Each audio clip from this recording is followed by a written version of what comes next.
Hello students, कैसे हैं आप सभी लोग। मेरा नाम है Jaydeep Ameta from Saraswat international academy Vapi in collaboration with VMC Surat. और आज हम बात करने वाले हैं मैकेनिकल प्रॉपर्टीज ऑफ लिक्विड के नेक्स्ट पार्ट की। अभी तक हमने बात करी कि जब फ्लूइड स्टेशनरी होता है तो उसमें प्रेशर वेरिएशन कैसा होता है, उसका जो फ्री सरफेस है वो किस शेप में रहता है, एक्सेलरेशन के केस में हम कैसे प्रेशर लिखते हैं, वो सारी बातें हमने अभी तक करी थी। अब आगे बढ़ते हैं, बात करते हैं जब फ्लूइड फ्लो कर रहा है, इस केस में हम क्या क्या यहाँ पे रिलेट करेंगे। तो इसे बेसिकली फ्लूइड डायनामिक्स भी आप कह सकते हैं, जब फ्लूइड फ्लो कर रहा हो। इस केस में हम एक अजम्पशन लेके चलते हैं इस पूरे फ्लूइड डायनामिक्स वाले पोर्शन के लिए, और वो अजम्पशन ये है कि हम हर जगह आइडियल फ्लूइड को कंसिडर करने वाले हैं। अभी आइडियल फ्लूइड मतलब क्या होता है? तो आइडियल फ्लूइड की ये चार प्रॉपर्टीज है। पहली बात तो ये कि फ्लूइड इज इनकम्प्रेसिबल। मतलब आप ऐसा मानिए कि अगर आपने पानी यहाँ स्टोर कर रखा है, तो सोचो कि जो सबसे नीचे वाला पानी यहाँ पे लिक्विड होगा, उसके ऊपर इस सबका वेट आ रहा होगा, तो उसकी वजह से ये कंप्रेस नहीं होगा। या किसी भी और कंडीशन में जब पानी पाइप में फ्लो कर रहा है, तो पीछे वाले की प्रेशर की वजह से ये कंप्रेस नहीं होगा। ये अपना पहला अजम्पशन है। तो फ्लूइड इज इनकम्प्रेसिबल, मतलब इसकी डेंसिटी जो है वो हमेशा सेम रहने वाली है, डेंसिटी चेंज नहीं होगी। ठीक है। दूसरी बात, fluid is non viscous. Non viscous मतलब विस्कोसिटी आप ऐसा कह सकते हैं, जैसे सॉलिड्स में फ्रिक्शन होता है वैसे लिक्विड्स में विस्कोसिटी होती है। ठीक है। तो फ्लूइड में होने वाला फ्रिक्शन ये कहलाता है विस्कोसिटी। तो यहाँ पे कोई विस्कोसिटी नहीं है, एक लेयर दूसरे लेयर पे फ्री टू मूव है, कोई दिक्कत वाली बात नहीं है। इसका मतलब फ्लूइड फ्रिक्शन इज एब्सेंट, तो एनर्जी जो है वो कंजर्व हम यहाँ पे कर सकते हैं। ठीक है। तीसरी बात, ये रोटेशनल इफेक्ट शो नहीं करता। जो वाटर मॉलिक्यूल्स हैं वो अपनी जगह घूमते नहीं है, रोटेशनल मोशन यहाँ पे शो नहीं होता। ठीक है। और चौथी बात, स्ट्रीमलाइन फ्लो होता है। जो स्ट्रीमलाइन फ्लो मतलब एकदम बहुत सलीके से पानी यहाँ पे गिरता है। एक होता है स्ट्रीमलाइन फ्लो, दूसरा होता है टर्बुलेंट फ्लो। टर्बुलेंट फ्लो मतलब पानी जो है वो रैंडम डायरेक्शन में इधर उधर गिरता है। जैसे आप बहुत आसान सा एग्जांपल अगर लें, तो दो तरीके के नल होते हैं। एक बहुत सस्ता सा अपना 10 रुपए का नल लेके आ गए प्लास्टिक वाला, उसको उसमें आप अगर टंकी से कनेक्ट करके उसमें पानी चलाएंगे तो कैसा एकदम बिखरता हुआ पानी गिरता है उसमें, है ना, आवाज के साथ। जबकि एक बहुत बढ़िया मेटालिक अगर नल लेके आएंगे आप, तो उसमें जब आप इसको ऑन करेंगे तो पानी एकदम सलीके से बिल्कुल नीचे एक फ्लो में नीचे गिरता है। तो वो कहलाता है स्ट्रीमलाइन फ्लो। दूसरा जो उसमें बिखरता हुआ गिरता है वो कहलाता है टर्बुलेंट फ्लो। तो हम यहाँ जो भी बात करने वाले हैं वो हमेशा स्ट्रीमलाइन फ्लो की बात करेंगे। तो कुल मिला के आइडियल फ्लूइड ही हम केस में हर केस में कंसिडर करने वाले हैं। क्लियर है यहाँ तक सारी बातें? अब उसमें जो फर्स्ट है वो बात आती है इक्वेशन ऑफ कंटिन्यूटी की। इक्वेशन ऑफ कंटिन्यूटी मतलब क्या? सोचो आपने नल से पानी गार्डन में देने के लिए एक पाइप कनेक्ट कर लिया। अब उसमें से नल ऑन किया, इधर पाइप से पानी दूसरे सिरे से बाहर आएगा। तो सोचो जितना पानी उस नल से बाहर निकल रहा है वो क्या सारा का सारा पानी इधर बाहर आएगा इस दूसरे सिरे से? यस ऑफ कोर्स, क्योंकि पानी अंदर स्टोर नहीं हो सकता। अंदर आपने उस नली में कोई ऐसा स्पेस नहीं है जहाँ पानी स्टोर हो पाएगा। जितना पानी उधर से चला है उतना पानी इधर से बाहर आना ही पड़ेगा। इसी को कहते हैं इक्वेशन ऑफ कंटिन्यूटी। तो ये क्या कहती है डिफाइन, अगर आप इसको ऐसे डेफिनेशन में लिखना चाहो, the steady flow fluid in a tube, इसको ये डिफाइन करता है। It states that flow fluid is study, then the mass of fluid entering per second at one end is equal to the mass of fluid leaving per second at the other end। ये यहाँ की बात है। ठीक है। मास जितना enter किया है per second, mass entering per second is equal to mass leaving per second. ये कहलाता है आपका इक्वेशन ऑफ कंटिन्यूटी। अब इसको अगर अपन ऐसे देखें कि मास मास मतलब क्या, density into volume, rho into volume लिख सकता हूं मैं इसे। ठीक है। पर सेकंड ऐसा लिखा जा सकता है, या इसे लिख सकते हैं इधर अपन जितना ये कांस्टेंट है, जितना अंदर आया उतना बाहर भी जाएगा। अगर वॉल्यूम की बात करें तो वॉल्यूम क्या होता है? Area into length. ठीक है। मान लीजिए मैंने छोटा सा एक पोर्शन कंसिडर करता हूं मैं dx लेंथ का, तो इसके लिए जो लेंथ लिखूंगा लिखूंगा dx के बराबर ऐसा। ठीक है। और ये dt टाइम में इतना पोर्शन कवर कर रहा है। तो अगर यहाँ मैं लिखना चाहता हूँ तो इसको लिखूंगा रो इनटू वॉल्यूम को लिख सकता हूँ area into dx divide by छोटा सा टाइम dt। ये चीजें हैं कांस्टेंट। इसको अगर मैं ऐसा लिखूं तो लिख सकता हूँ rho A into D X by D T is nothing but velocity. ये हो गया कांस्टेंट। और क्योंकि आपने बोला था कि जो फ्लूइड है वो इनकम्प्रेसिबल है, उसकी डेंसिटी हमेशा सेम रहती है, तो आप अगर ρ1 A1 V1 करते हैं इक्वल टू ρ2 A2 V2, मतलब किसी भी पाइप के लिए, जैसे इस पाइप के इन 2 पॉइंट्स पे अगर मैं कंटिन्यूटी इक्वेशन लगाना चाहता हूं, तो एरिया यहाँ पे चेंज हो रहा है, उसके करस्पॉन्डिंग वेलोसिटी भी चेंज हो जाएगी, लेकिन डेंसिटी सेम रहती है। मतलब जो इक्वेशन अपने पास आती है वो आती है A1V1 is equal to A2V2। This is the equation of continuity जो हम यहाँ पे यूज करने वाले हैं। क्लियर है बात अच्छे से? ये जो A इंटू वी है, इसे वॉल्यूम रेट ऑफ फ्लो भी कहते हैं, ठीक है। This A into v velocity is also called as volume rate of flow। तो कई बार आपको क्वेश्चन में वॉल्यूम रेट ऑफ फ्लो दे रखा होता है, इसका मतलब A इंटू वी आपको वहां पे गिवन है। तो this is the continuity equation जो आपको यहाँ पे हमेशा याद रखनी है, बहुत सारे क्वेश्चंस में अपन इसको यूज करने वाले हैं। क्लियर है? इसका एक एग्जांपल आप अभी देख सकते हैं, जो अपना नेक्स्ट टॉपिक है फ्री फॉलिंग लिक्विड का। तो आपने नल चला दिया, नल से पानी गिरने लगा, तो जो पानी गिर रहा है वो फ्री फॉल कर रहा है, क्योंकि इस पे और कोई फोर्स नहीं लग रहा, सिर्फ ग्रेविटी इसको नीचे की तरफ खींच रही है। जब फ्री फॉल कर रहा है, तो अपन इसको अगर मैं बनाऊं यहाँ पे, तो जब नल से पानी गिरना शुरू हुआ तो वो इस तरीके से यहाँ पे नीचे गिरेगा, ठीक है। अब अपने को मान लीजिए यहाँ वेलोसिटी पता है कि वी नॉट वेलोसिटी से पानी बाहर निकल रहा है, यहाँ का एरिया है ए नॉट। अपने से बोला गया कि बताइए ये एच हाइट नीचे आके कितना एरिया बना लेगा, यहाँ पे इस टाइम पे इसका एरिया कितना होगा जब ये एच हाइट नीचे गिर चुका होगा पानी, ठीक है। ये आपका क्वेश्चन है, जब एच हाइट नीचे पानी गिर चुका होगा तो कितना एरिया अब इसका होगा। अब इस केस में अगर मैं बात करूं तो मान लीजिए यहाँ वेलोसिटी है v। अब ये v कैसे निकालें? तो हम जानते हैं कि फ्री फॉल जब होता है, फ्री फॉल के केस में जो वेलोसिटी है, यहाँ पे हम एक्सेलरेशन लिखा जा सकता है, acceleration is equal to g. अगर एक्सेलरेशन जी है किसी भी पार्टिकल का, इसकी इनिशियल वेलोसिटी वी नॉट थी, फाइनल वेलोसिटी वी है, तो v equal to u plus a t से हम लिख सकते हैं, या क्योंकि यहाँ हाइट दे रखी है तो v square equal to u square plus 2 AS से हम लिख सकते हैं यहाँ पे this v will be u is v nought square plus 2gh के बराबर, ठीक है, root over this will be the velocity here. और अगर ऐसा है तो बाय कंटिन्यूटी इक्वेशन क्या लिखा जा सकता है? अगर मैं इन दोनों पोर्शन पे, ये पॉइंट 1 है ये पॉइंट 2 है, इस पे कंटिन्यूटी इक्वेशन लगाता हूँ, तो लिखूंगा a nought into v nought is equal to a into v के बराबर। यहाँ से मैं a फाइंड करना है, तो this a will be a nought v nought divide by v, जो कि a nought v nought divide by v आपने कितना लिखा था, root over v nought square plus 2gh के बराबर। तो ये आपका एरिया आ जाएगा जो h हाइट गिरने पे आपको मिलने वाला है। क्लियर है बात? तो ये इसका एक एग्जांपल हो गया। तो फ्री फॉलिंग लिक्विड का जब भी क्वेश्चन आता है, आपको क्या करना है, आप वेलोसिटी इस केस इस तरीके से लिख सकते हैं, फ्री फॉलिंग पार्टिकल के केस में जो वेलोसिटी लिखी जाती है बिल्कुल वैसा, और उसके बाद आप यहाँ पे कंटिन्यूटी इक्वेशन लगाएंगे, आपको एरिया मिल जाएगा। या इन चार में से जो भी अननोन है, आप वो इन दो तरीके से कैलकुलेट कर सकते हैं, एक फ्री फॉलिंग इक्वेशन, दूसरा कंटिन्यूटी इक्वेशन। क्लियर है बात अच्छे से? पक्का? चलिए आगे बढ़ते हैं, बात करते हैं बर्नौली इक्वेशन की। द मोस्ट इंपॉर्टेंट जो आपका पोर्शन रहेगा इस पूरे का, वो रहेगा बर्नौली इक्वेशन, ठीक है। अब बर्नौली इक्वेशन में हम बात करते हैं आइडियल फ्लूइड की। हम पहले ही बोल चुके हैं, इस पूरे पोर्शन के लिए हम आइडियल फ्लूइड की बात करने वाले हैं, ठीक है। ये जो है बेस्ड है एनर्जी कंजर्वेशन पे, तो बेस्ड ऑन एनर्जी कंजर्वेशन। अब एनर्जी कौन कौन सी बात करते हैं अभी? Energy conservation. अब सोचो कि ये एक पाइप है ना, इस शेप का एक पाइप है जो इस तरीके से ऊपर चढ़ रहा है यहाँ तक, ओके।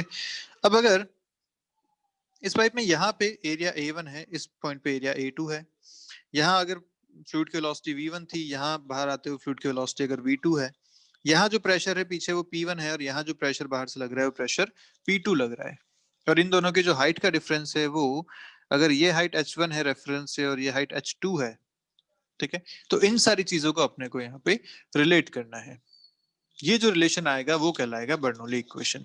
अब मान लीजिए टाइम t इक्वल टू 0 पे पोजीशन थी ये, थोड़े से टाइम dt के बाद पोजीशन हो गई कुछ ऐसी, ठीक है। This is the new position. जब ये जो सरफेस यहाँ था थोड़ा सा आगे बढ़ गया होगा dx, तो ये dx बना रखा है, ऐसे यहाँ जो ये सरफेस है थोड़ा सा आगे यहाँ बढ़ गया होगा, ये भी हो जाएगा dx2 इसकी वेलोसिटी के हिसाब से। तो dx1 dx2 ये इनका डिस्प्लेसमेंट आ गया।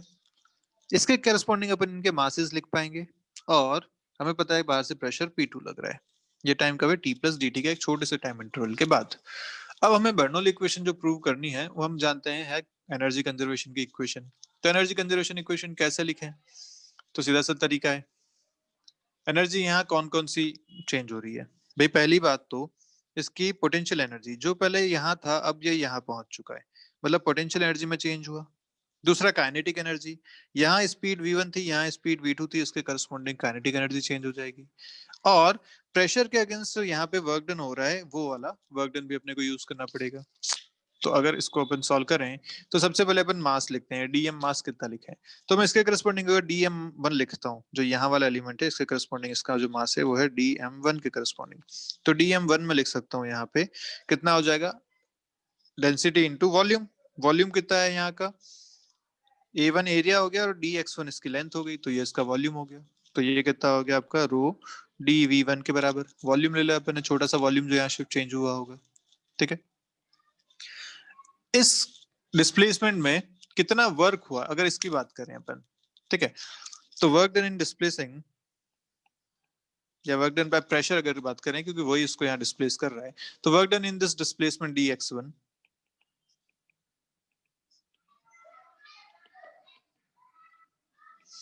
इस डिस्प्लेसमेंट में कितना वर्क हुआ होगा, तो हम जानते हैं force into displacement, this is the work done. तो मैं मानता हूं जो प्रेशर P1 है उसने जो वर्क किया होगा वो कितना किया होगा, तो मान लीजिए F1 फोर्स लगा रहा है और dx1 डिस्प्लेसमेंट है। यहाँ फोर्स अगर F1 लग रहा है तो वो किसके बराबर होगा, प्रेशर इनटू ये एरिया, इसके बराबर फोर्स आएगा। तो मैं इसे ये भी लिख सकता हूँ, this will be equal to this pressure P1 into area A1 into dx1। And what is this A1 into dx1, अभी हमने लिखा था ये dv1 के बराबर है। तो this work done by P1 is also we can write as P1 into dv1 के बराबर, this is the work done. Clear है, क्योंकि A1 into dx1 is equal to change in volume dv1, ये लिखा जा सकता है, ठीक है। ऐसे ही जो लिक्विड बाहर पॉइंट 2 से जितना बाहर गया होगा, भाई ये लिक्विड तो अभी यहाँ से यहाँ तक आ गया, अंदर की तरफ आया, ये जो पहले लिक्विड यहाँ था वो यहाँ तक पहुंच गया, जितना लिक्विड बाहर गया होगा उस पे कितना वर्क हुआ होगा, तो सिमिलरली हम उस पे भी लिख सकते हैं, at the same time the amount of fluid moves out of the tube at point T, ठीक है। तो अगर मुझे dm2 लिखना है, dm2 कितना लिखा जा सकता है, रो इंटू dv2 के बराबर। और कंटिन्यूटी इक्वेशन क्या कहती है, अकॉर्डिंग टू कंटिन्यूटी इक्वेशन जितना पानी अंदर आया होगा उतना ही पानी बाहर जाना चाहिए, रेट ऑफ फ्लो सेम होनी चाहिए, मतलब dm1 by dt should be equal to dm2 by dt के बराबर, rate of flow should be same. अगर dm1 लिखो तो आप लिखोगे dv1 by dt, है ना। इसका मतलब यहां से आपको क्या मिल गया, इसको लिखता हूँ rho into dv1 by dt is equal to rho into dv2 by dt, ऐसा लिखा जा सकता है। यहाँ से क्या मिलेगा, dv1 is equal to dv2, मतलब जितना वॉल्यूम यहाँ से चला था इतना ही वॉल्यूम वहां से बाहर जाएगा, ये एक इक्वेशन हमें यहाँ से मिल गई। तो इसके करस्पॉन्डिंग अगर मैं वर्क डन लिखना चाहूँ तो वर्क डन भी कितना लिख सकता हूँ, तो work done in the displacement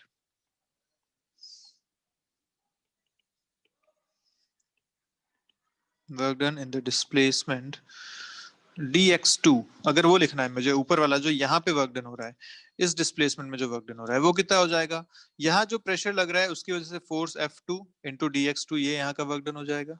अगर इसको ऐसा लिखें तो सीधा सा अपने को फिर से क्या मिल जाएगा, अभी अपने जो लिखा था work done by pressure 2 will be F2 into dx2, F2 का लिखा जाएगा प्रेशर इंटू वहां का area A2 into dx2, and this A2 into dx2 is nothing but dv2। So this work done, we are getting this work done by pressure P2 is P2 into dV2 के बराबर। Clear है बात यहाँ तक, P2 into dV2। अब अगर मैं energy theorem लगाऊं यहाँ पे, तो एनर्जी थ्योरम क्या कहती है, work done by all the force is equal to change in kinetic energy, ये कहती है वर्क, याद है वर्क एनर्जी थ्योरम। तो अपन यहाँ लगाते हैं work energy theorem by using work energy theorem.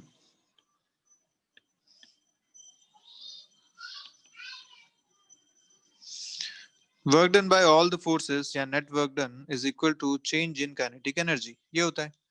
अगर work done by all the forces की बात करें तो कितना हो जाएगा, सारे फोर्सेस कौन कौन है यहाँ पे, एक तो प्रेशर की वजह से जो वर्क डन हुआ वो आपने अभी लिख लिया P1 और P2 का वर्क डन। दूसरा, क्योंकि यहाँ पे mg का भी वर्क डन होगा, जो पानी चल रहा है वो ऊपर की तरफ चढ़ रहा है यहाँ से यहाँ तक, तो जो पहले H1 हाइट पे था वो H2 हाइट तक पहुंच चुका है। वर्क डन बाय mg भी यहाँ हुआ होगा कितना, माइनस mg H2 के बराबर। माइनस क्यों लिखा मैंने, क्योंकि यहाँ पे mg नीचे की तरफ लग रहा है हमेशा, और हाइट में डिफरेंस कितना आया H1 से H2 की तरफ, तो H2 माइनस H1 ये वर्क डन बाय mg हो गया होगा। तो इन सबको अगर अपन लिखें तो नेट वर्क डन लिख सकते हैं work done by P1 plus work done by P2 plus work done by gravity, जिसको मैं वर्क डन बाय जी लिख लेता हूँ, equal to change in kinetic energy. Work done by P1 आपने लिखा था P1 into dV1 plus P2 into dV2 equal to, sorry, plus work done by gravity.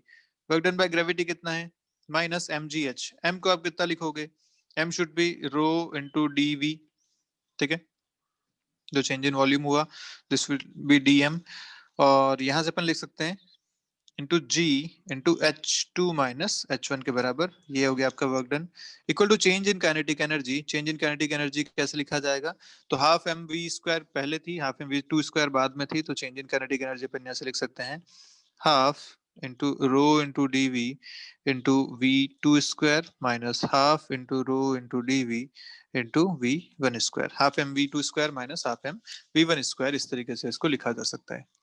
Clear है यहाँ तक सारी बातें। Work done by all the forces equal to change in kinetic energy. अब इसको अगर थोड़ा सा सॉल्व करें तो देखो क्या इक्वेशन मिल रही है आपके पास।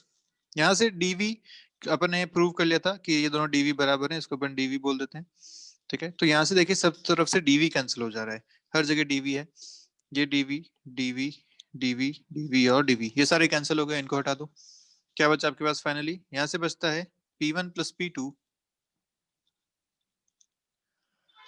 सॉरी P1, यहाँ वर्क डन देखो कैसा है, माइनस नेगेटिव वर्क डन है, ये फोर्स इस तरफ लग रहा है जबकि ये फोर्स इस तरफ लग रहा है, तो जो P2 का वर्क डन है वो नेगेटिव लिखा जाएगा, सो P2 का work done should be negative minus P2 dV2, ऐसा लिख सकते हैं इसको, so this will B minus P2 dV2। तो यहाँ लिखेंगे P1 minus P2 is equal to, या इसको यहाँ पे थोड़ा और सॉल्व करें तो लिख सकते हैं minus rho into g into H2 minus H1 is equal to, यहाँ से आपके पास आ रहा है half rho v2 square minus half rho v1 square. अगर मैं 1 1 और 2 2 को एक तरफ ले लूं तो यहाँ पे क्या मिलता है, p1 plus rho gh1 plus half rho v1 square is equal to p2 उधर चला जाएगा प्लस रो gh2 भी उस तरफ आ जाएगा plus half rho v2 square.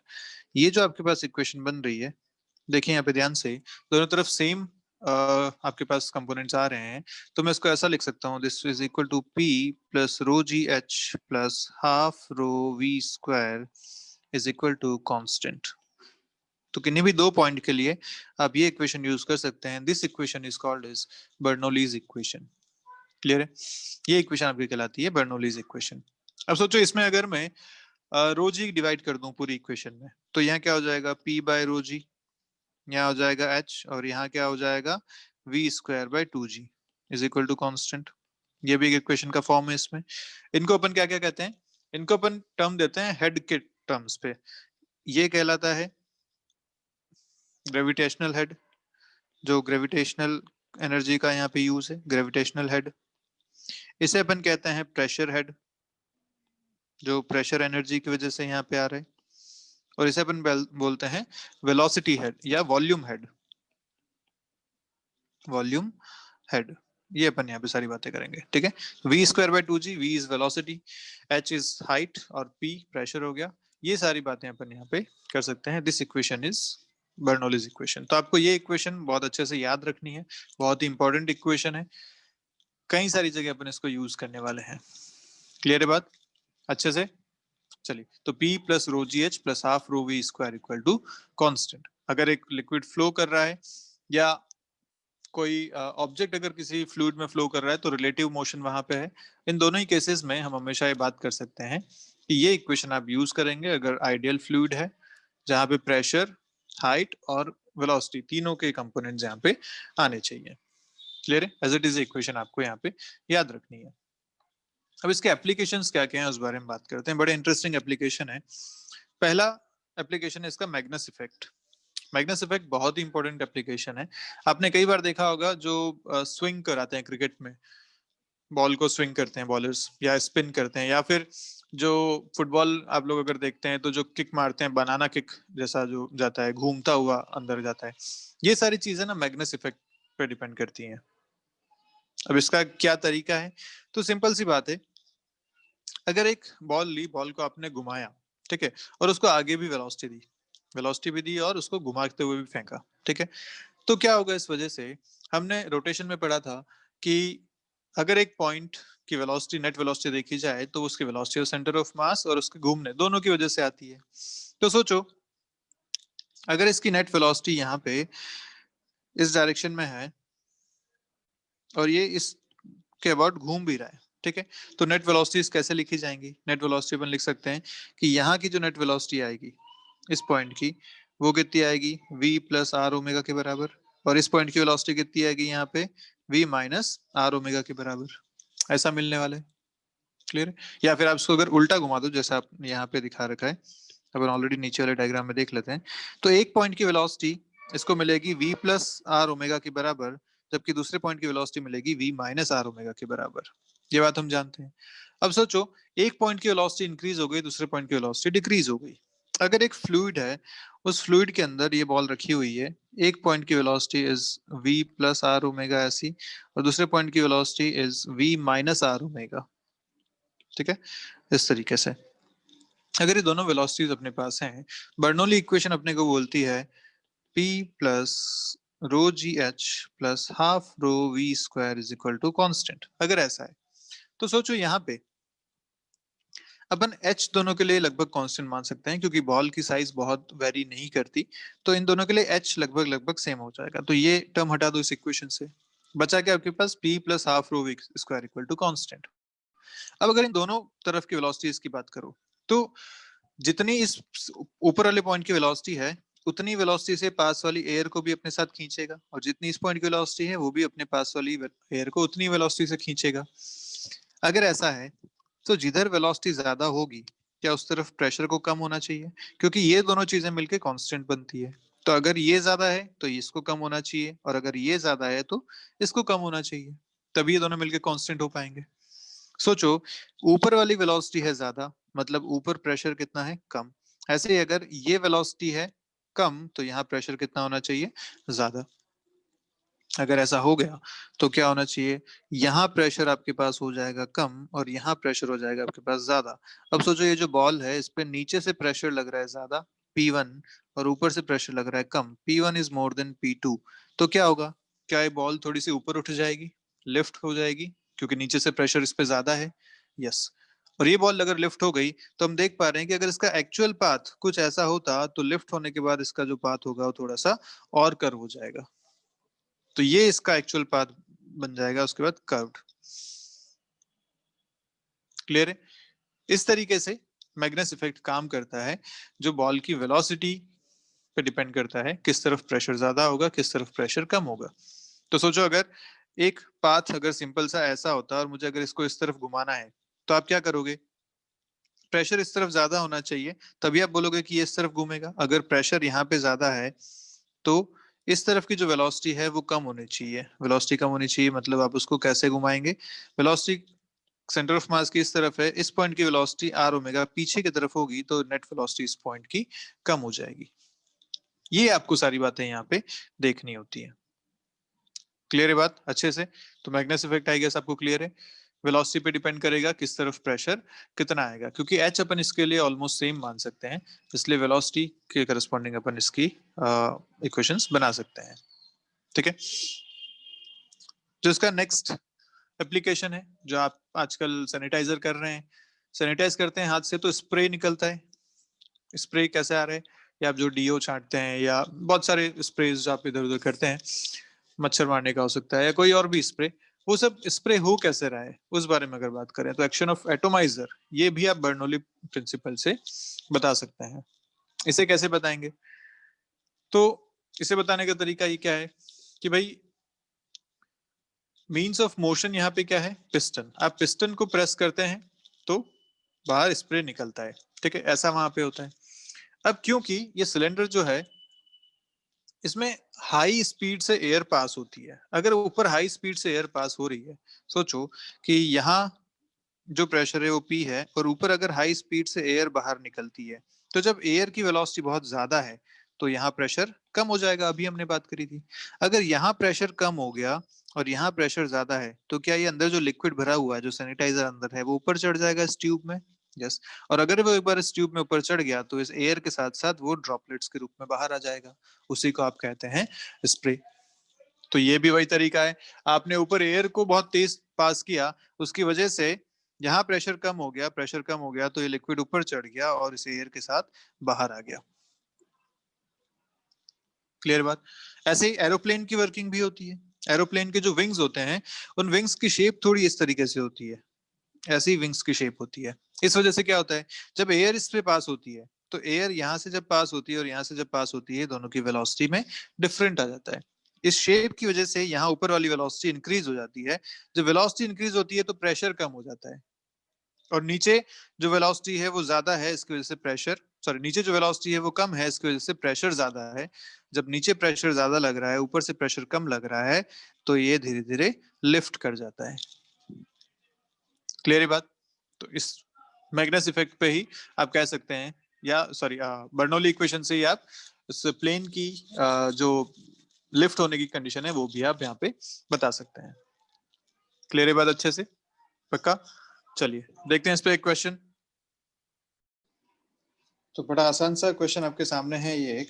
देखिए क्वेश्चन क्या कह रहे हैं कि भैया दो, इस पाइप में दो जो सेक्शन है, इन दोनों पे प्रेशर बोल रखा है। अगर इस तरफ से प्रेशर P1 और वेलोसिटी V1 है, और इस पे यहाँ पे प्रेशर P2 और वेलोसिटी V2 है, तो आपसे बोला गया कि कमेंट कीजिए प्रेशर P1 और P2 पे, मतलब कौन बड़ा होगा या दोनों बराबर होंगे, इस तरीके से आपको इस पे कमेंट करना है। तो कैसे कर पाएंगे?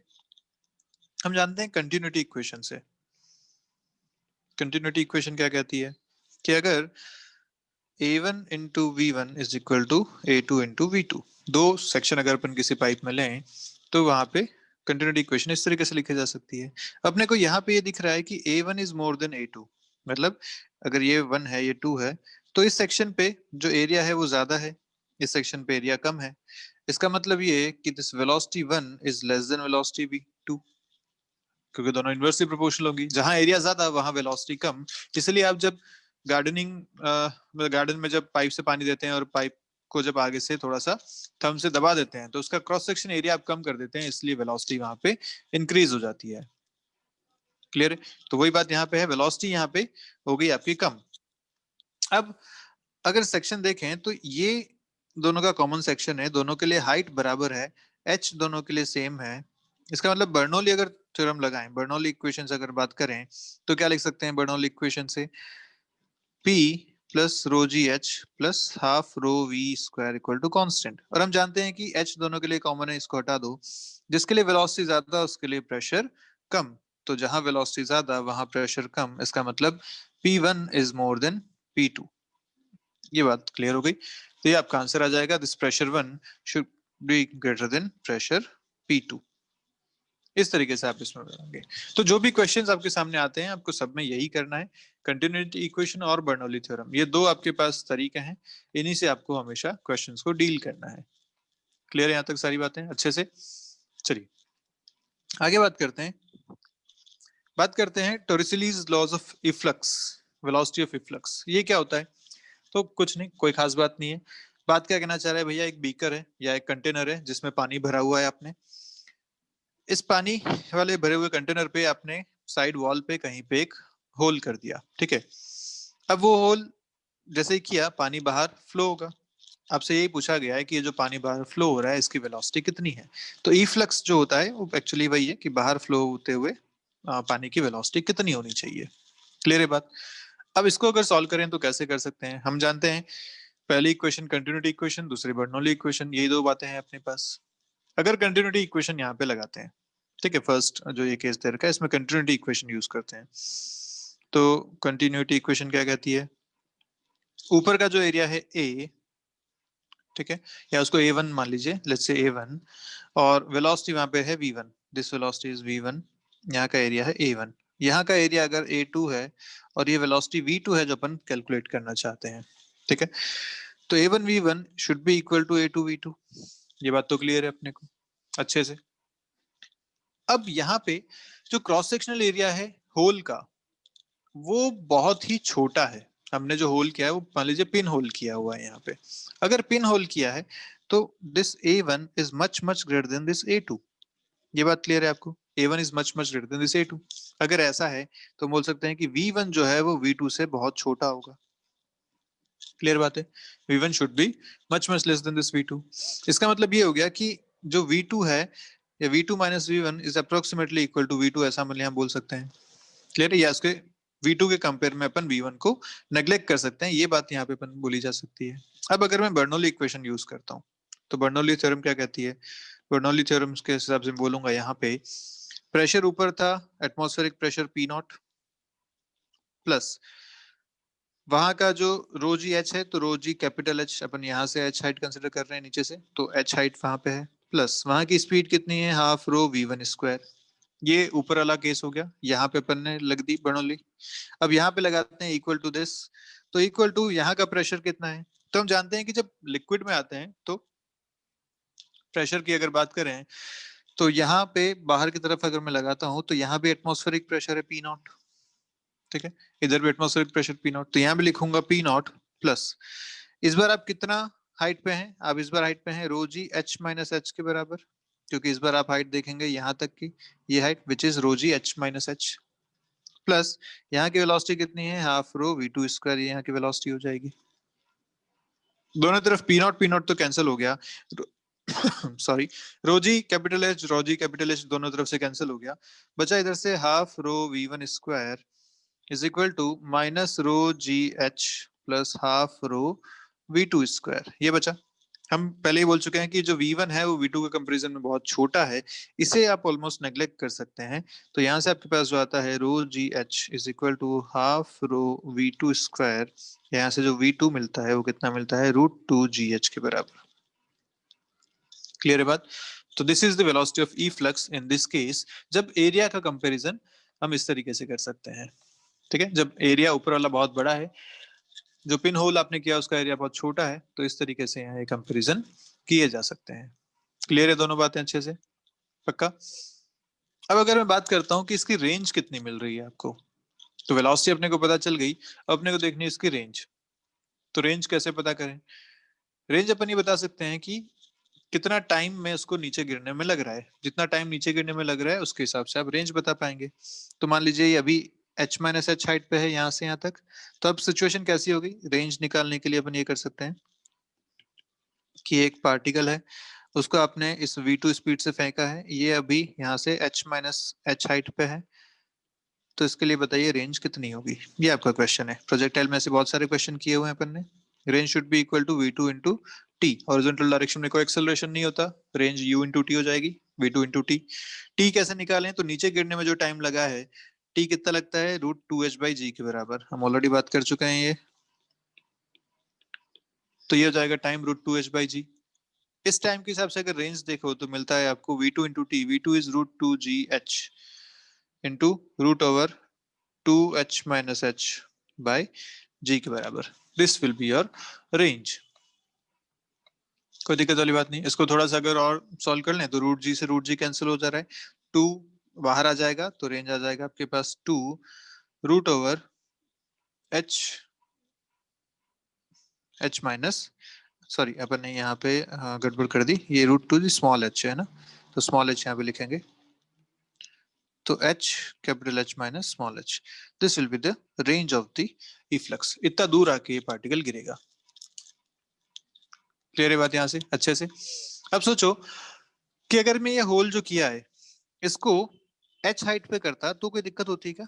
इस होल को अगर मैं h हाइट पे करता, ठीक है, तो टोटल हाइट क्योंकि कैपिटल H है, मान लीजिए कंटेनर की जो टोटल हाइट थे, ऐसे ये कंटेनर बना हुआ है, इसमें मैंने एक होल जो यहाँ पे किया है वो यहाँ से हाइट आपको दे रखी है h माइनस एच के बराबर, मतलब ऊपर से हाइट है h। ठीक है, टोटल हाइट कैपिटल H हो जाएगी। दूसरा होल अगर मैं यहाँ करता हूँ एंड दिस हाइट, यहाँ से ये हाइट है स्मॉल h के बराबर और ऊपर से हाइट हो गई h माइनस एच के बराबर। समझ पा रहे हैं आप? दोनों को मैंने इंटरचेंज कर दिया। ऐसे दो होल मैंने बनाए, दोनों की रेंज अगर देखी जाए तो क्या दोनों की रेंज सेम मिलेगी मुझे?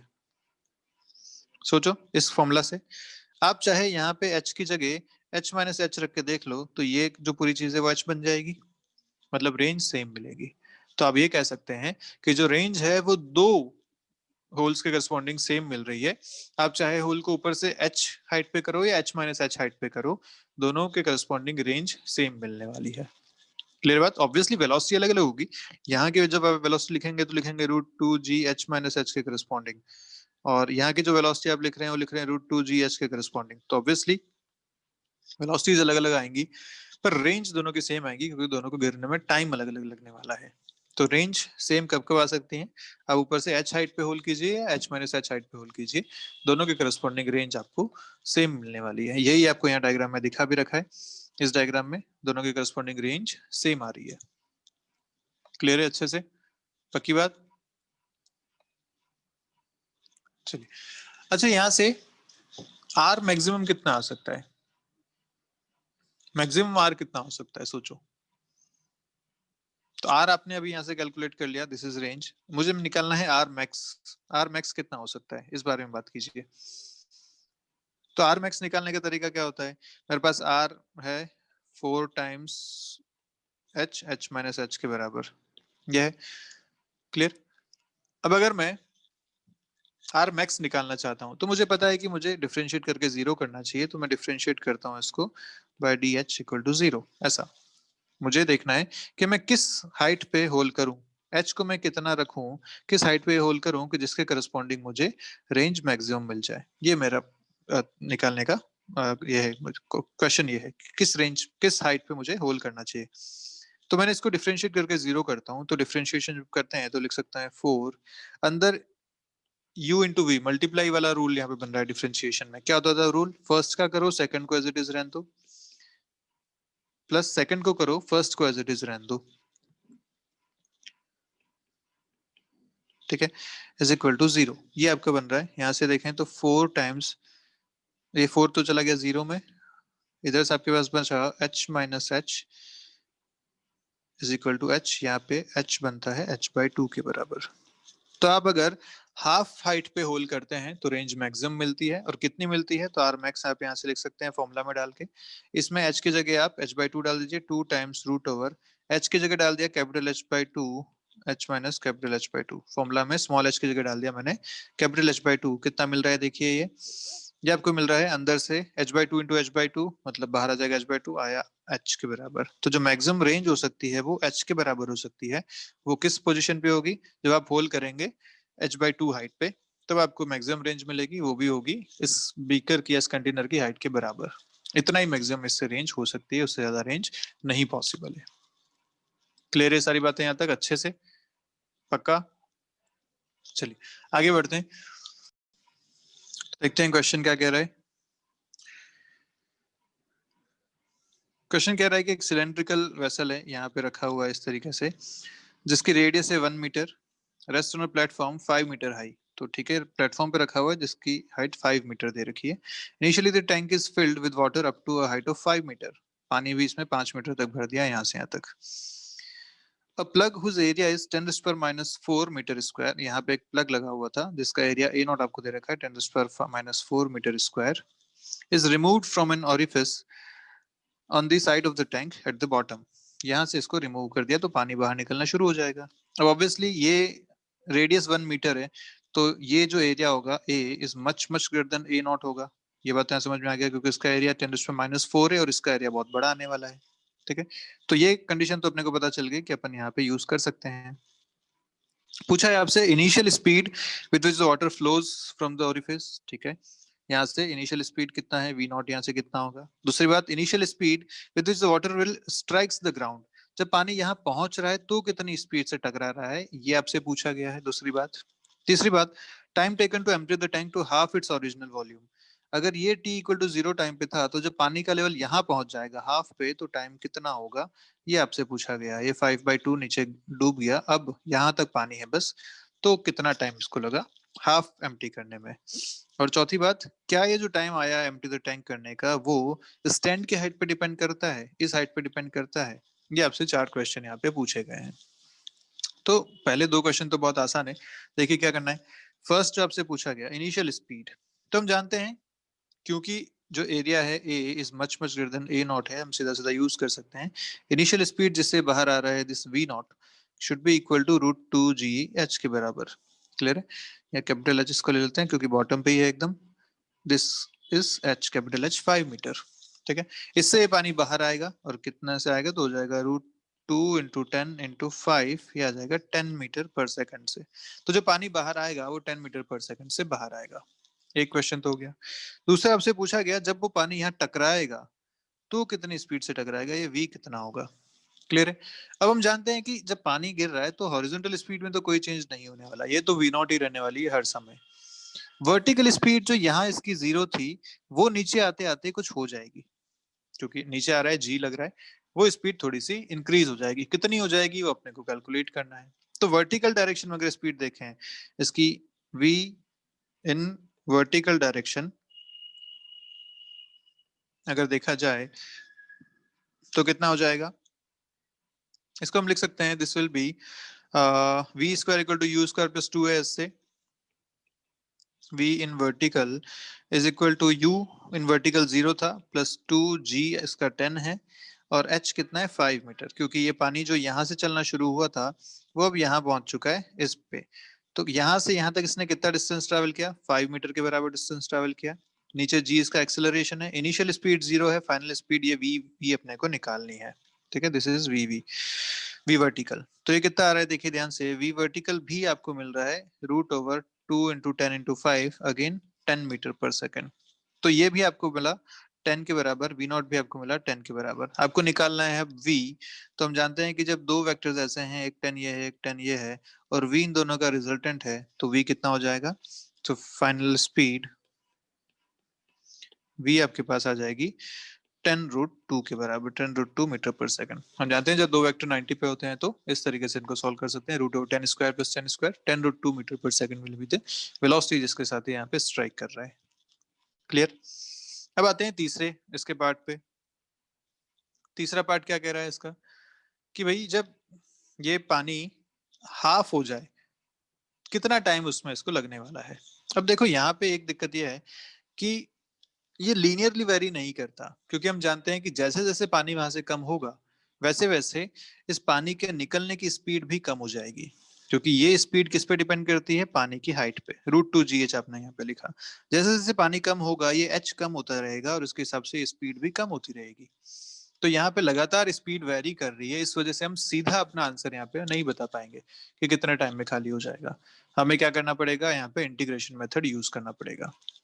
तो इंटीग्रेशन मेथड कैसे करते हैं, देखिए अगर ये टैंक है जिसमें मान लीजिए यहाँ पे इससे किसी टाइम पे v वेलोसिटी है vy और इस टाइम पे यहाँ पे कहीं पानी कितना भरा हुआ है, y हाइट तक पानी यहाँ पे भरा हुआ है, ऐसा आपने को यहाँ पे दे रखा है। ठीक है, पानी कितना भरा हुआ है y हाइट तक। अगर ऐसा है तो ये स्पीड कितनी हो जाएगी, √2gy के बराबर। ये बात भी हम जानते हैं, जितना हाइट है उसके हिसाब से स्पीड √2gy हो जाएगी। क्लियर? अच्छा, अब ये टाइम था मान लीजिए t और t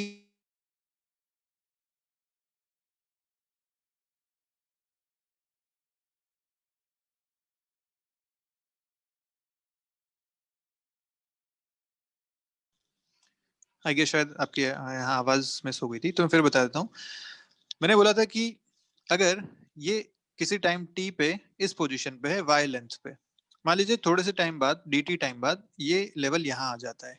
ठीक है, कितना गिर गया ये dy, इस डिस्टेंस नीचे आ गया और dy इतना छोटा है कि हम कह सकते हैं कि इस वेलोसिटी में कोई चेंज नहीं होगा, this should be √2gy only for यहाँ से यहाँ तक। अगर ऐसा है तो मैं ये टाइम बता सकता हूँ कि कितने टाइम में ये कम हुआ होगा और उसको मैं इंटीग्रेट कर सकता हूँ विद प्रॉपर लिमिट्स। अब इसको कैसे किया जाए, तो हम जानते हैं भैया कि जो वॉल्यूम रेट ऑफ फ्लो है, वॉल्यूम रेट ऑफ फ्लो वो किसके बराबर था, वॉल्यूम रेट मतलब dv बाई dt, वॉल्यूम किस रेट पे चेंज हो रहा है, और ये हमने लिखा था a इंटू वी के बराबर। Remember, a into v is the volume rate of flow. a कौन सा जो ऊपर यहाँ पे है, a नॉट, सॉरी ये a नॉट जो यहाँ पे है क्योंकि वेलोसिटी अपन यहाँ की देख रहे हैं, this is a nought into v, v y इसको लिख लेता हूँ मैं। This will be the rate of change, volume rate of change. और हम ये भी जानते हैं कि जो ये a नॉट होता है या जो dv होता है ये dv कितना होता है? This dv should be equal to minus of a into d y. कितना वॉल्यूम में चेंज हुआ? जितना वॉल्यूम चेंज हुआ वो ये रहा, इतना वॉल्यूम चेंज हुआ है। तो ये वॉल्यूम कैसे लिख सकता हूँ? ये वाला एरिया इंटू ये वाली थिकनेस। ये एरिया कितना है? कैपिटल ए इंटू ये थिकनेस कितनी है? D Y. तो this D V should be minus A D Y. Minus इसलिए लिखा क्योंकि वॉल्यूम अब अंदर कम हो गया है, तो इसमें मैंने माइनस लगा दिया यहाँ पे। ठीक है, अगर मैं यहाँ से इसको रखूं तो लिख सकता हूँ minus a into d y by D t. ये हो गया d v by D T is equal to a not into v y. कितना लिखा है? रूट टू जी वाई के बराबर ये आपने लिखा हुआ है। यहाँ से ध्यान से देखो तो मैं सब्स्टिट्यूट लिमिट्स इधर से उधर करता हूँ, इसको थोड़ा अरेंज करता हूँ, तो लिखूंगा minus A D y is equal to a nought root two g y into d t. ये आपके पास एक्सप्रेशन बन गया फाइनल। क्लियर है यहाँ तक? y को y की तरफ लाते हैं तो minus A D y by root two g y is equal to a not into d T.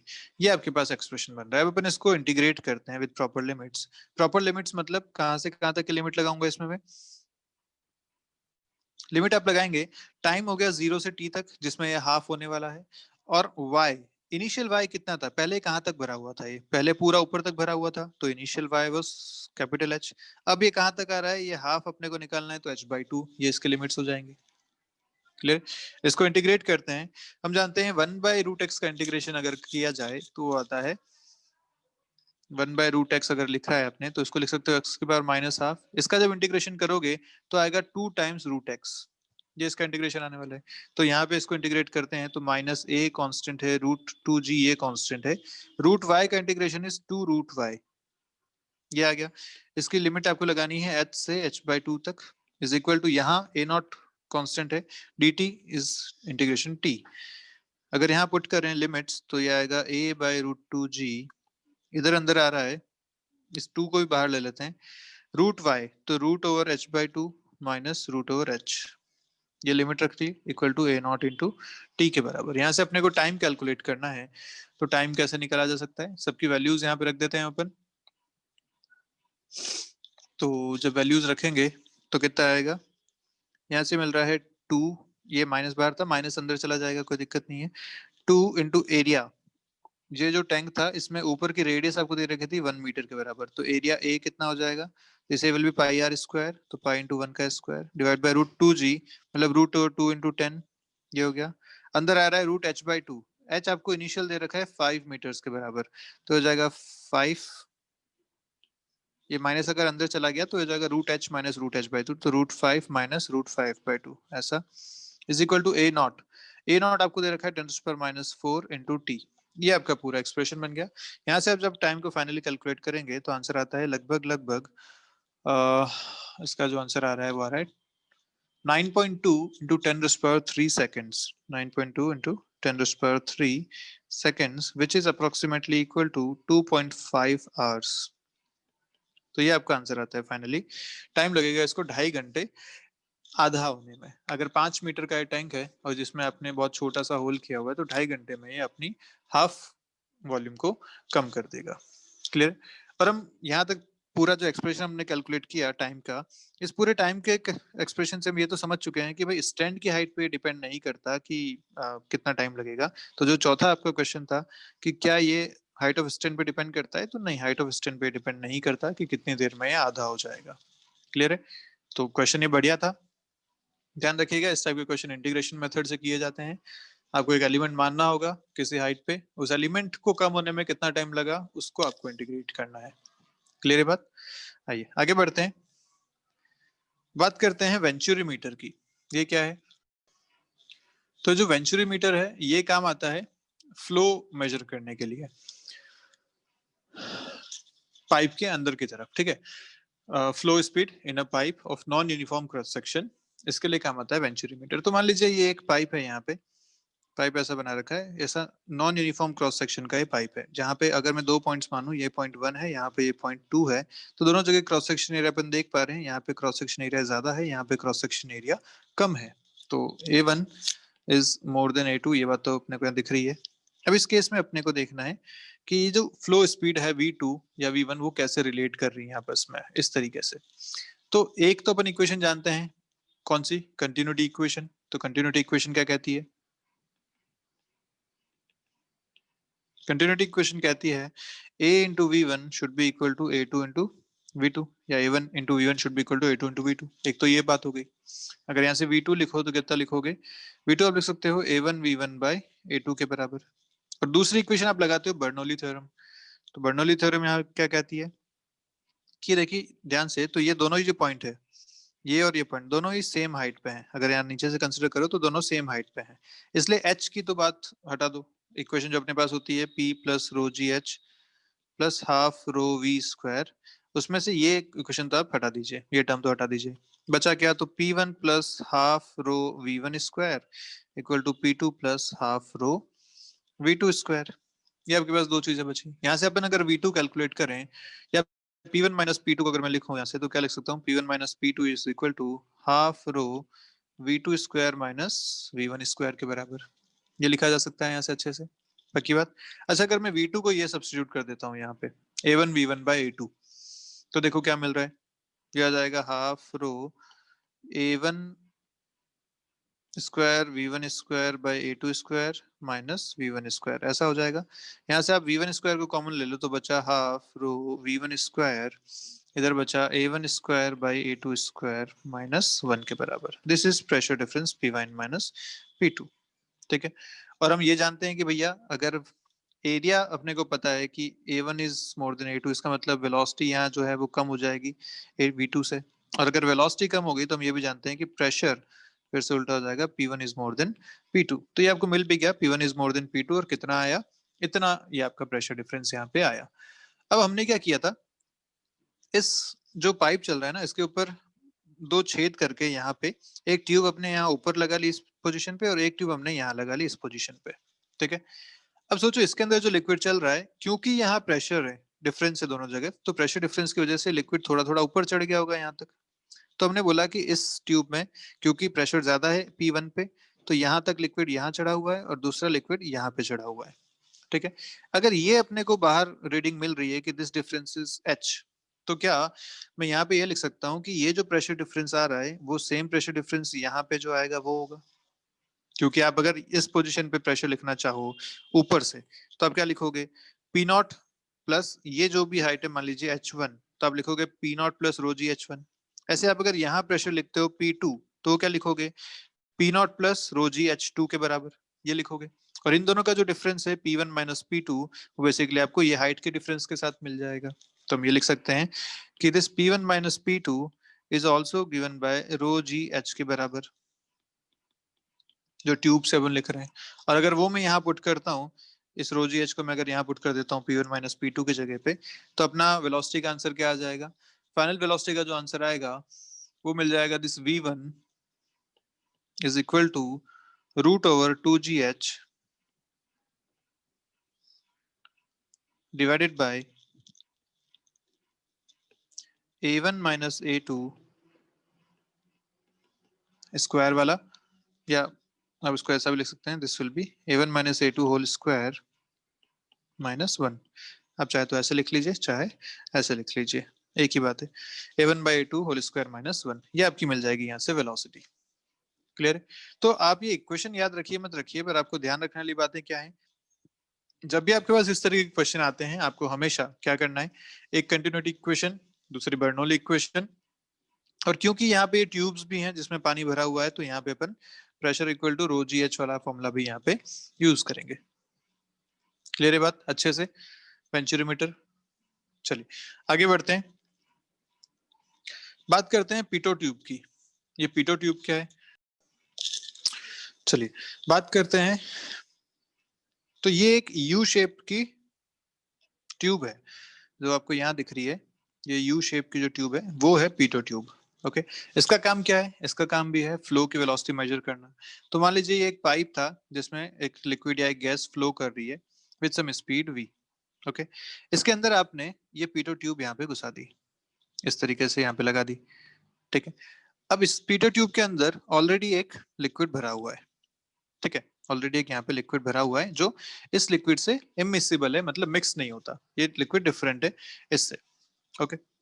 अब सोचो क्या होगा, जब ये फ्लूइड फ्लो कर रहा है तो फ्लूइड कुछ इसके अंदर भी आ जाएगा, जब इसके अंदर आ जाएगा तो यहाँ पे एक प्रेशर एक्सर्ट करेगा, उस प्रेशर एक्सर्ट करने की वजह से जो यहाँ लिक्विड भरा हुआ है वो इम्बैलेंस हो जाएगा। वो इम्बैलेंस होने की वजह से हो सकता है थोड़ा सा शिफ्ट हो जाए ऊपर की तरफ इधर।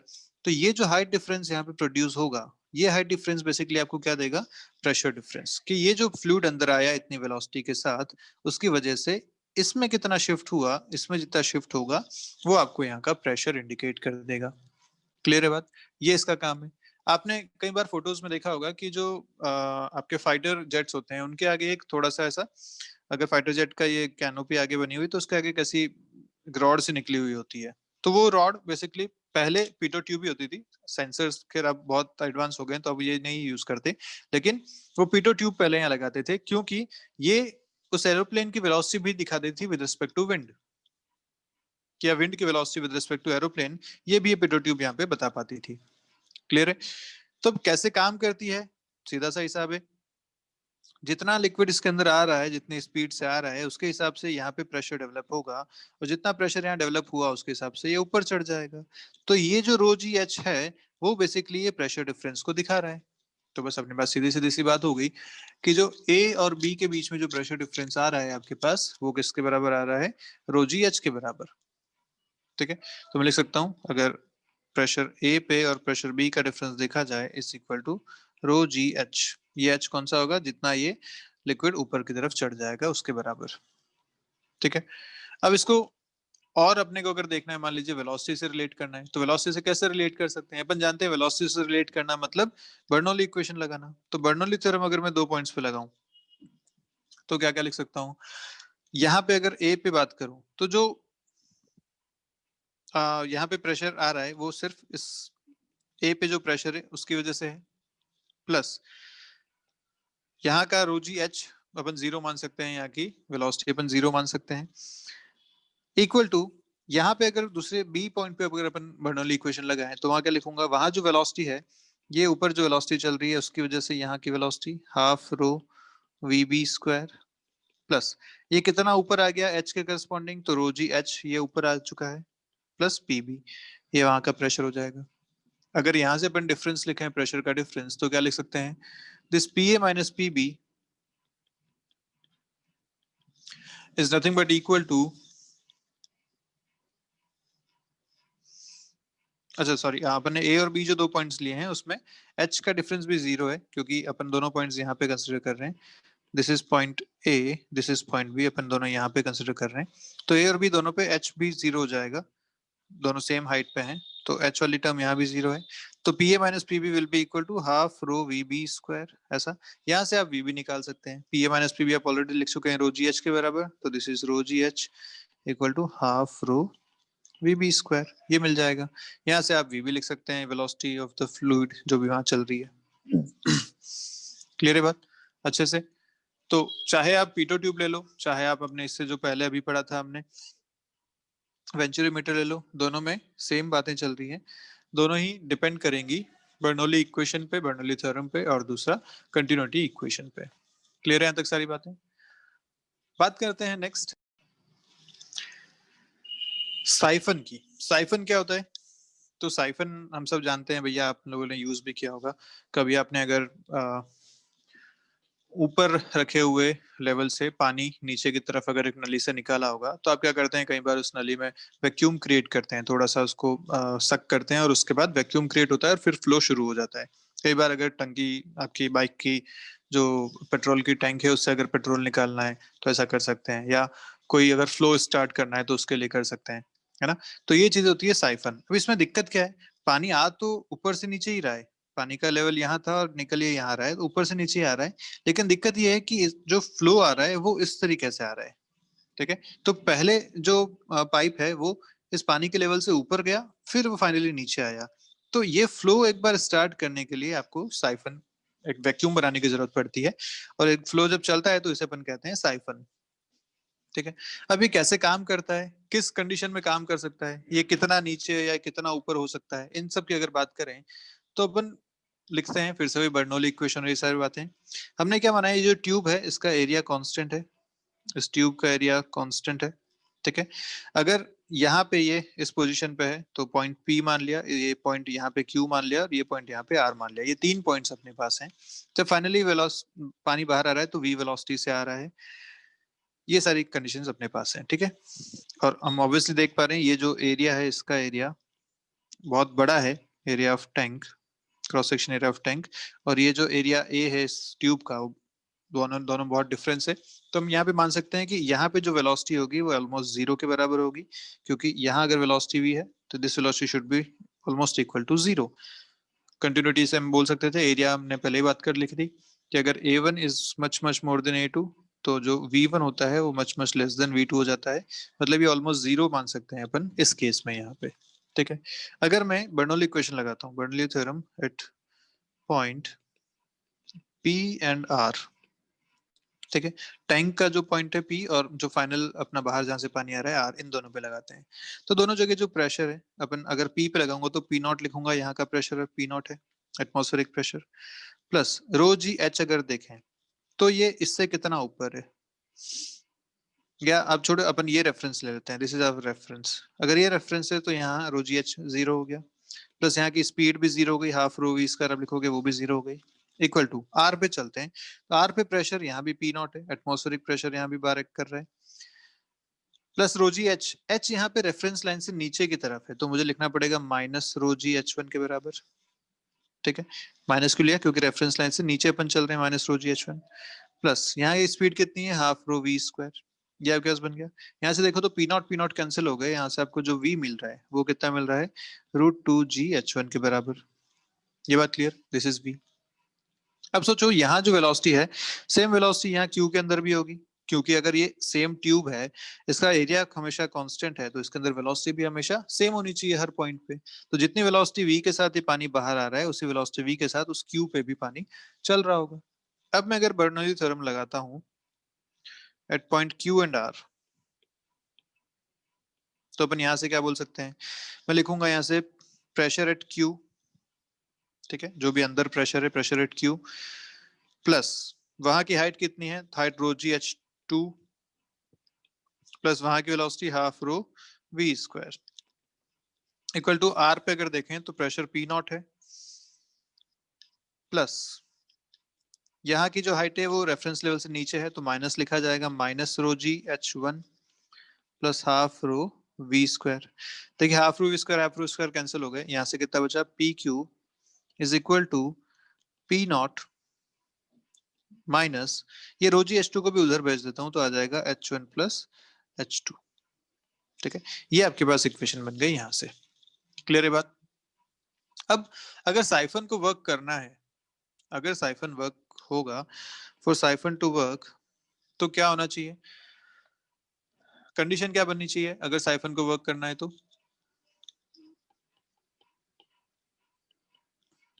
हमने अभी बोला था कि आप जब इसे सक करते हैं तो अंदर वैक्यूम क्रिएट करते हैं, वैक्यूम क्रिएट करते हैं मतलब किसी भी पॉइंट क्यू की अगर बात करें तो इस पॉइंट क्यू पे जो प्रेशर हो रहा है वो less than equal to zero होना चाहिए, कम से कम जीरो होना चाहिए, तभी ये फ्लो शुरू हो पाएगा, है ना। तो हम बोलते हैं कि this pressure at q must be less than equal to zero, तभी साइफन वर्क करेगा। अगर ऐसा है तो this P naught minus rho ji h one plus H two must be less than equal to zero.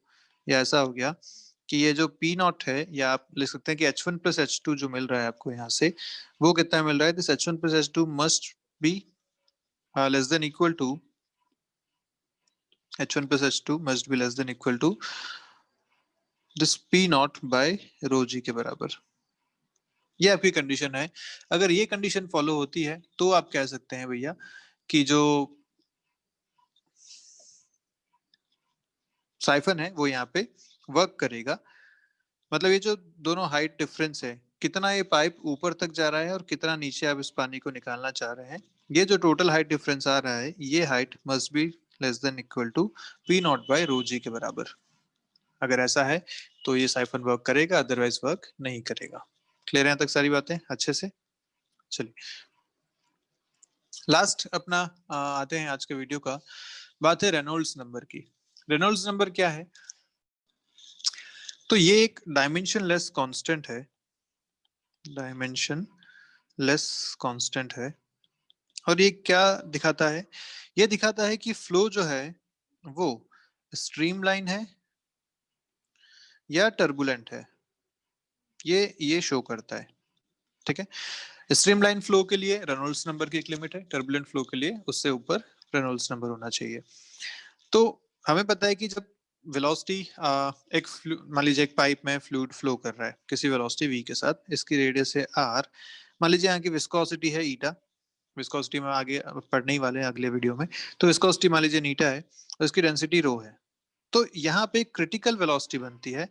This critical velocity is correspond to कि भैया एक limiting value यहाँ पे आनी चाहिए, इससे ऊपर वेलोसिटी नहीं बढ़ सकती। ठीक है, the liquid flow remains steady और streamline if its velocity does not exceed a limiting value called the critical value. अगर इससे ऊपर ही चली गई तो हम कहेंगे कि फ्लो अब स्ट्रीमलाइन फ्लो नहीं रहा या स्टेडी फ्लो नहीं रहा, वो कैसा हो गया, टर्बुलेंट फ्लो। तो ये जो क्रिटिकल वेलोसिटी की वैल्यू आती है, ये आती है k into eta by rho into r. This is the value of critical velocity, जहां पे ये k जो है, this k is Reynolds number.